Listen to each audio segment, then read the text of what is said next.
यीशु मसीह के नाम से आप सभी को सत्य वचनों के ध्यान के लिए स्वागत है।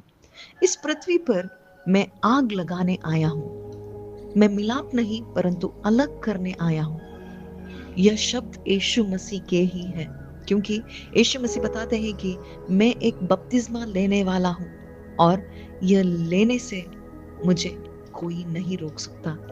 क्योंकि यीशु मसीह कौन से बपतिस्मा के बारे में बता रहे हैं? यीशु मसीह उस क्रूस पर चढ़कर उस बपतिस्मा के बारे में हमें बताते हैं, क्योंकि हम सभी पापमय थे और पाप का वेतन मरण है।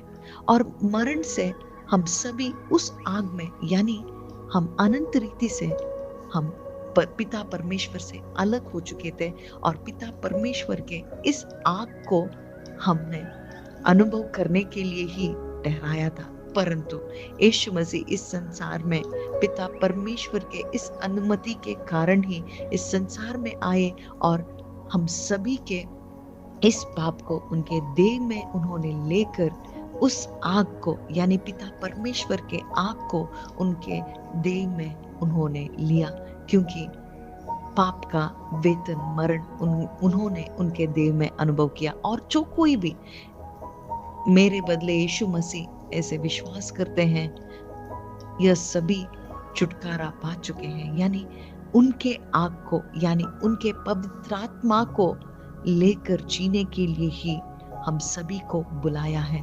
और जो कोई भी यीशु मसीह से विश्वास करके उनके आग को, यानी पवित्र आत्मा को पाता है, पवित्र आत्मा की शक्ति से भरता है, वो इस संसार से अलग होगा। क्योंकि जो कोई भी यीशु मसीह से विश्वास करके पापों से छुटकारा पाता है, वो पिता से जुड़ जाता है और इस संसार से अलग होता है। यही रीति हम सभी को जीने के लिए यीशु मसीह बुलाते हैं, क्योंकि इसी आग के द्वारा हम इस संसार से अलग हो सकते हैं। क्योंकि यीशु मसीह का भी द्वेष इस संसार के लोगों ने, इस संसार ने किया, वैसे ही जो कोई भी यीशु मसीह को लेता है विश्वास के द्वारा, इस संसार से वो अलग होगा और इस संसार के लोग उसे अलग रख देंगे।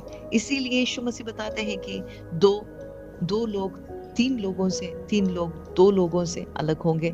माता पिता उनके बेटे बेटियों से अलग होंगे, उनके बहू सासू से अलग होगी, विरोध होगी। यह सभी होगा हमारे स्वार्थ से नहीं, परंतु आज हम स्वार्थ के द्वारा हम अलग हो सकते हैं। परंतु जो कोई भी यीशु मसीह के पवित्र आत्मा को पाता है, वो स्वार्थ से नहीं, परंतु यहाँ अलग करने वाला यीशु मसीह ही है। क्योंकि यीशु मसीह के चेले बनने के कारण इस संसार से हम अलग होंगे, क्योंकि हम पिता परमेश्वर से जुड़ चुके हैं और स्वर्गीय बेटे बनकर इस संसार में हम जिएंगे। आमीन।